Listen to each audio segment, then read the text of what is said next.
স্বৈরাচারের দোসররা এখন ইসকনের কাঁধে ভর করেছে। কখনো সে আনসার, কখনো সে রিক্সা চালক, এখন ইসকনের কাঁধে ভর করে আমাদের অন্তর্বর্তী সরকারকে অস্থিতিশীল করতে চায়। স্পষ্ট ঘোষণা, আমাদের অন্তর্বর্তী সরকারকে যদি কেউ অস্থিতিশীল করতে চায় তাদের পিঠের চামড়া উঠিয়ে ফেলবো। কথা ঠিক না বেঠে?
আমি উপদেষ্টাদেরকে করতেছি, যদি এই কাজে যদি আপনারা পরিপূর্ণ সিদ্ধান্ত না নেন, বাংলাদেশের প্রত্যেকটা অনুভূতি ঠিক করে আগুন চলবে।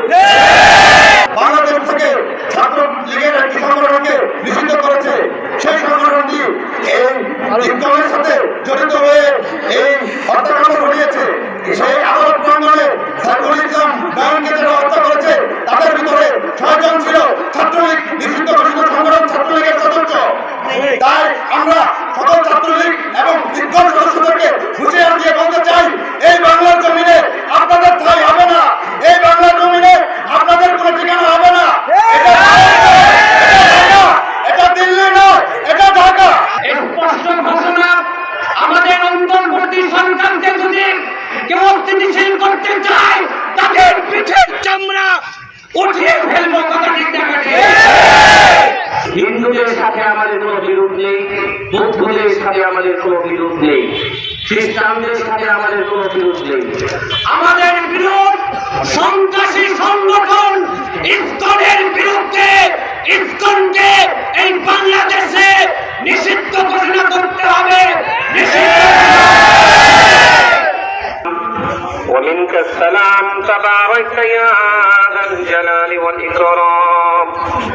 ربنا ظلمنا ربنا آتنا في في الدنيا حسنة وفي الآخرة حسنة وقنا عذاب النار আয় আল্লাহ এই তোমার প্রিয় বান্দা গুরু মৌলাই কারীম জুমার সালাত পড়ে আয় আল্লাহ খানা না খেয়ে ক্ষুধা পেটে নিয়ে ইসলামের জন্য কোরআনের জন্য সাইফুল ইসলাম শহীদের জন্য তার পক্ষে ইসকনের বিপক্ষে তোমার বান্দাগুলো কদম ফেলেছে মিছিল করেছে সমাবেশ করেছে কালকে আমাদের ময়দানে যখন কেউ কারো পরিচয় নিবে না মা সন্তানের পরিচয় নিবে না সন্তান মার পরিচয় নিবে না এই সমাবেশের বেশের উসিলা করে আমাদের সবাইকে আরো সেই নিচে দণ্ডায়মান করানোর ব্যবস্থা করে দিও